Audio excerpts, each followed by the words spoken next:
Docteur Yamtimba, pour sortir, qu'est-ce qu'on retient surtout des propositions? Écoutez, je pense que le constat a été fait, il est clair.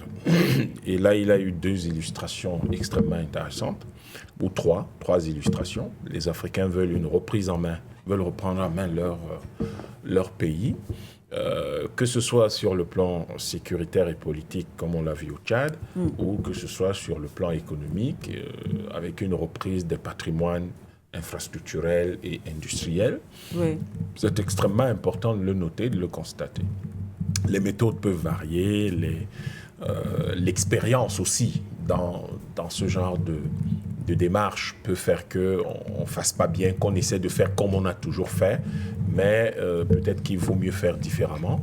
Et les méthodes peuvent effectivement les bonnes méthodes peuvent ne pas être celles qu'on utilise, mais ce qui compte, c'est qu'on reste absolument attaché aux objectifs que l'on poursuit.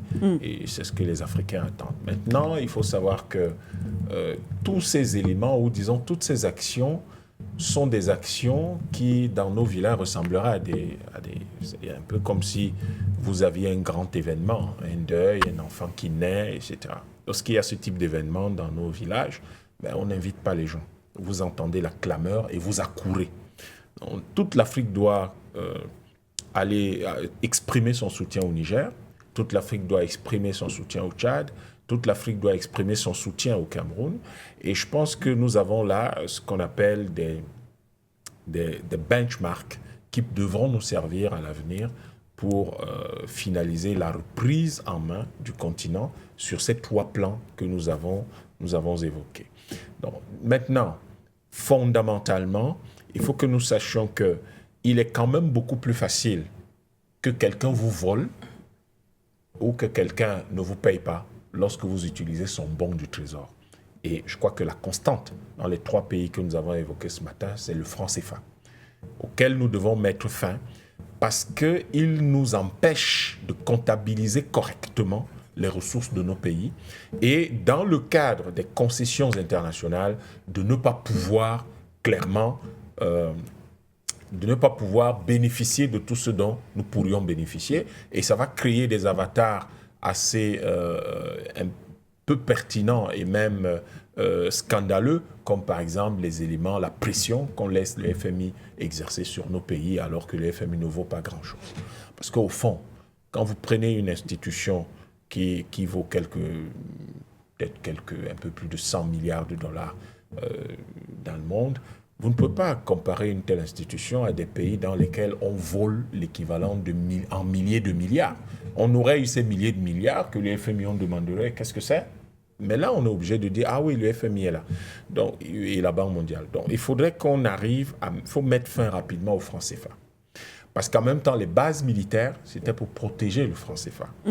Les bases militaires, la présence militaire des Français au Niger, c'était pour s'assurer que l'uranium continue à être exploité, pillé de la façon dont c'était fait.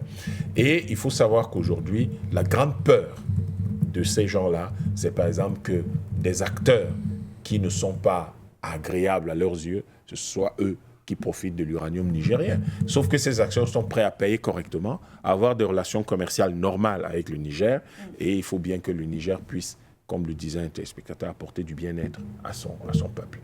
Le bien-être de notre peuple, mais c'est ce qui préoccupe tout le monde. Au Cameroun, vous avez quand même un port qui est le principal port du pays, qui a nourri l'essentiel des Camerounais. Et aujourd'hui, dans le cadre, par exemple, de la célébration, j'ai appris que le port va célébrer ses 150 ans d'existence, je crois, qui devait dater en 2021, je crois. Ça faisait 150 ans d'existence et ils sont en train de préparer les célébrations. Mais dans ce cadre-là, il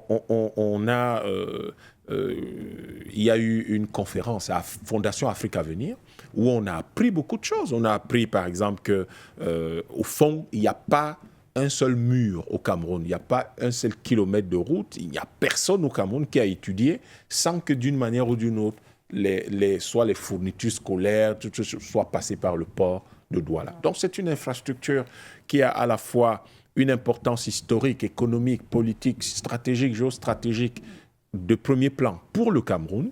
Et je pense d'ailleurs qu'il y a une chose que je dis toujours, qui ne me semble pas être agréable, mais on ne confie pas les clés de la porte à un étranger. Confiez pas les clés de la porte de votre maison à un étranger. Donc les ports, les aéroports, ce sont des choses que vous ne pouvez pas confier à des étrangers. Parce que c'est votre porte, la porte de votre maison.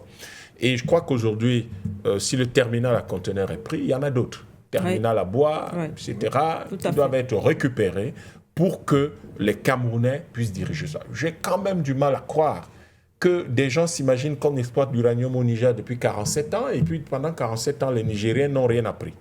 Je ne refuse quand même qu'on dise qu'on gère des ports au Cameroun, tout au moins sous cette forme-là, cette forme coloniale depuis un siècle, et que les Camerounais ne savent pas du tout comment on gère des ports, et qu'il faut que ce soit quelqu'un qui vienne là, qui nous dise que, bon, pour enlever le conteneur du bateau et le mettre sur un camion, on a facturé tant et vous avez... Je trouve quand même que c'est spécieux, c'est même dédaigneux et nous devrions à un moment donné dire non à ce genre, à cette façon de faire.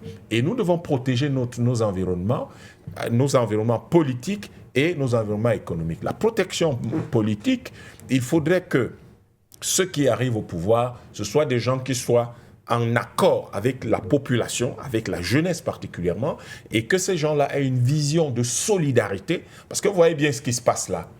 Nous venons de parler de 3 événements majeurs, mais vous ne sentez pas la solidarité africaine. On a l'impression vous ne l'en sentez pas. Oui. Or, c'est quoi le panafricanisme? Mais c'est ça, cette solidarité.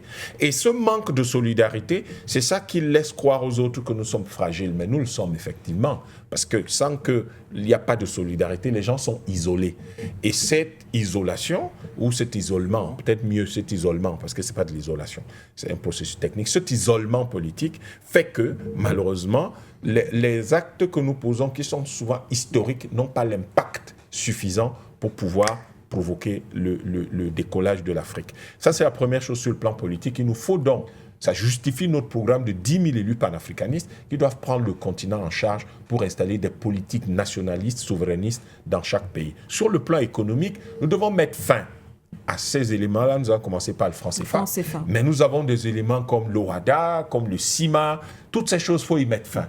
Parce que ce sont des outils de lecture et des outils de lisibilité et de stratégie de la France qu'il faut absolument, auxquels il faut mettre fin, mettre en place de nouveaux éléments qui feraient, par exemple, que dans le cadre de concessions que nous avons dans nos pays, eh bien, que les seuls tribunaux compétents soient les nôtres. Parce qu'aujourd'hui, on nous perd du temps, de l'énergie que nous aurons dû consacrer et des ressources que nous aurons dû consacrer à développer nos pays, à consacrer au développement du port de Douala ou des entreprises d'exploitation des mines de l'uranium nigérien. Mais on est là à utiliser ce temps, ces ressources et notre expertise pour pouvoir, dans des procès, dans des gesticulations, une communication dont nous serions sérieusement passés pour pouvoir plutôt apporter à notre peuple un peu plus de valeur ajoutée. Donc vraiment, je pourrais plutôt remercier For You Media d'avoir pris la peine d'aller dans le sens de parler de ces sujets, parce qu'un pays comme le Niger est isolé. Qui va parler du Niger? Personne n'en a envie. Mais nous, et les gens nous demandent, mais vous les Camerounais, vous avez parlé des problèmes des autres. Oui, nous parlons des problèmes des autres. Nous sommes l'Afrique en miniature. Et en tant qu'Afrique en miniature, toute l'Afrique nous concerne. Et quel que serait le panafricanisme s'il n'y a pas au moins 2 ou 3 pays dans lesquels les gens estiment que tous les problèmes de l'Afrique sont les problèmes de tous les Africains. Je suis très content, c'est ce que nous rappelait notre compatriote de Martinique. Et ce sont des choses extrêmement importantes, des positions fortes qui sont les positions qui construisent l'avenir de l'Afrique.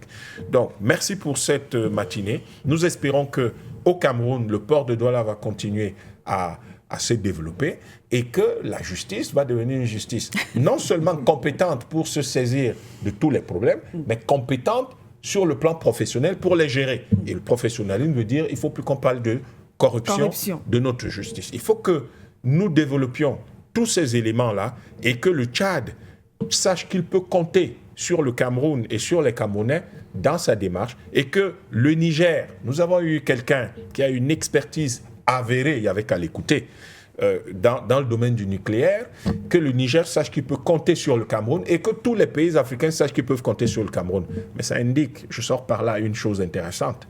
Si nous avons des experts du nucléaire au Cameroun, Et alors?